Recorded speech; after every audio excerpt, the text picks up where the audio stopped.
요즘 한국을 찾는 외국인 관광객들 목적이 좀 특이합니다. 경복궁 보러 오는 것도 아니고요. 불닭볶음면 먹으러 오는 것도 아니래요. 그럼 뭘까요? 놀랍게도 피부과 때문에 온다는 겁니다.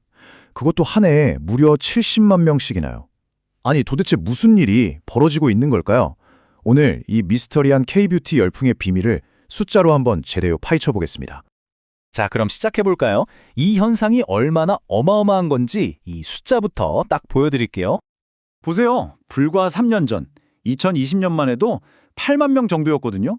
그런데 작년에 무려 70만 명으로 늘었습니다. 와, 이건 그냥 증가했다 수준이 아니죠. 거의 로켓처럼 수직으로 쏘아 올린 그야말로 폭발적인 성장세라고 봐야 합니다.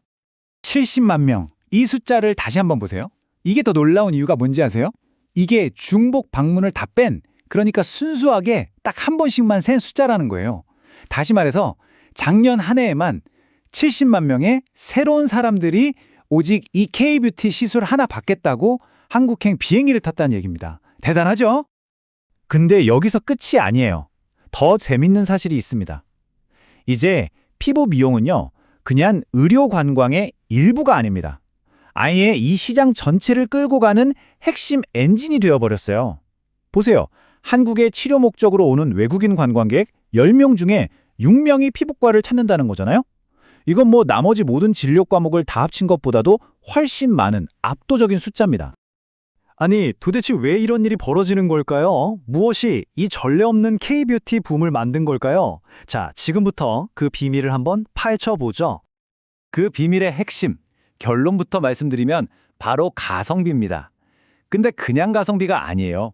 좀 더 정확히 말하면 전 세계 어디에서도 할 수 없는 미용 시술 차익 거래가 한국에서는 가능하기 때문이라는 거죠. 차익 거래요? 말이 좀 어렵죠? 아주 쉽게 설명해 드릴게요.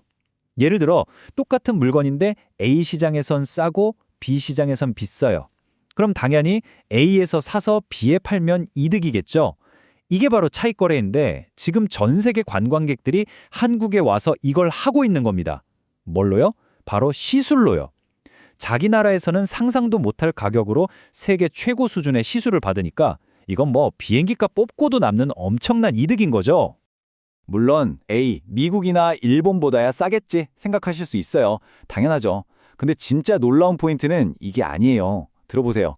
심지어 태국같이 우리나라보다 소득 수준이 낮은 나라보다도 한국 시술비가 더 싸다는 겁니다. 와, 이게 말이 되나요? 바로 이 점 때문에 사람들이 비행기 표 값을 내고도 굳이 한국까지 찾아올 수밖에 없는 겁니다. 이게 핵심이에요. 아니, 그럼 대체 어떻게 이런 말도 안 되는 가성비가 가능한 걸까요?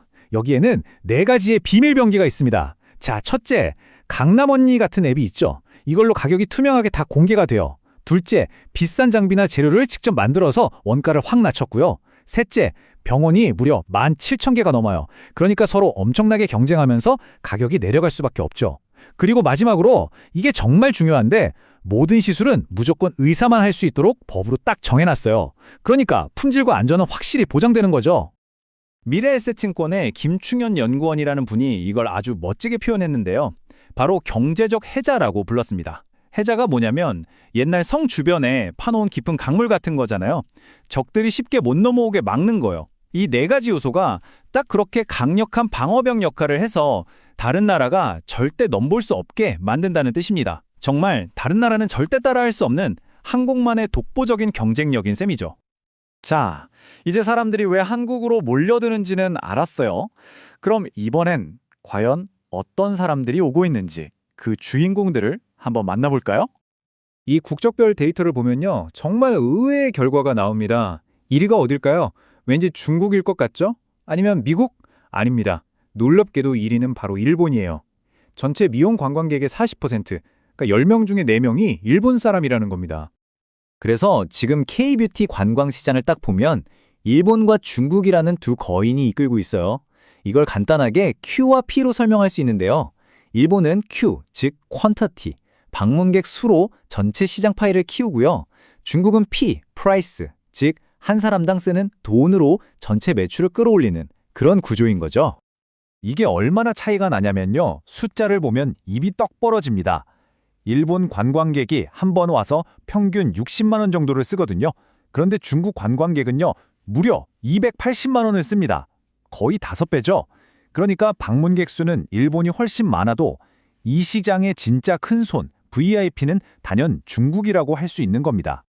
그리고 또 하나 주목할 만한 변화가 미국인들 사이에서 나타나고 있어요. 예전에는요, 미국에서 온다고 하면 대부분 주한미군 가족이나 친척 보러 온 교포들이었어요. 근데 요즘은 트렌드가 바뀌고 있습니다.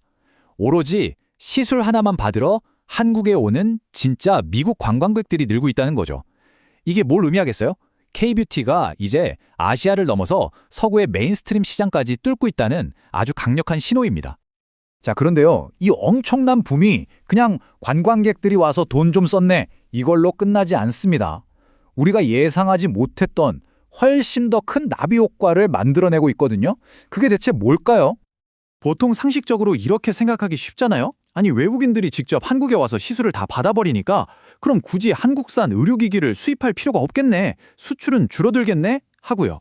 그런데 놀랍게도 현실은 완벽하게 그 반대입니다. 이 의료 관광 자체가요, 수백억짜리 광고보다 훨씬 더 강력한 체험 마케팅이 된 거예요. 그래서 오히려 한국산 의료기기 수출을 막 견인하고 있습니다. 이 표를 보시면 명확해요. 실제로 뚜렷한 상관관계가 보입니다. 한국으로 K-뷰티 관광을 제일 많이 오는 나라가 일본이랑 태국이거든요. 근데 이 나라들이 동시에 한국산 미용 의료기기를 가장 많이 수입해가는 나라들이에요. 이제 어떻게 된 거냐면 한국에서 직접 시술 받고 와, 이거 진짜 대박이다 경험한 사람들이 자기 나라로 돌아가서 입소문을 내는 거죠. 그럼 그 나라 병원들도 우리도 저기게 들여놓아야겠다 하게 되고 완벽한 선순환 구조가 만들어진 겁니다. 자, 그렇다면 이 놀라운 트렌드 앞으로는 어떻게 될까요? K-뷰티 관광의 다음 스텝은 과연 뭘까요? 전문가들의 예측을 한번 들어보시죠. 앞으로 5년 안에 이 숫자가 무려 200만 명까지 늘어날 거라고 합니다. 지금 70만 명인데 여기서 거의 3배가 뛴다는 거잖아요. 정말 대담하고 엄청난 예측입니다.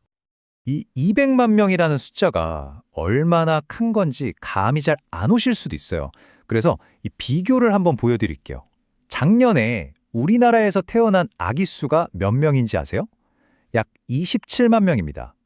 그런데 같은 해에 K-뷰티 시술 하나 받겠다고 한국에 온 외국인은 70만 명이었어요. 태어난 아기보다 K-뷰티 팬이 훨씬 더 많았던 거죠. 이건 이제 그냥 단순한 관광 트렌드가 아니라는 뜻입니다. 우리나라의 인구 구조 그리고 경제지도 자체를 바꿀 수 있는 거대한 흐름이라는 거죠. 점점 인구가 줄어들고 있는 대한민국에서 과연 매년 200만 명의 K-뷰티 관광객이 우리의 경제를 이끌어갈 새로운 기둥이 될 수 있을까요? 어쩌면 이 질문에 대한 답에 대한민국의 미래가 달려 있을지도 모르겠습니다.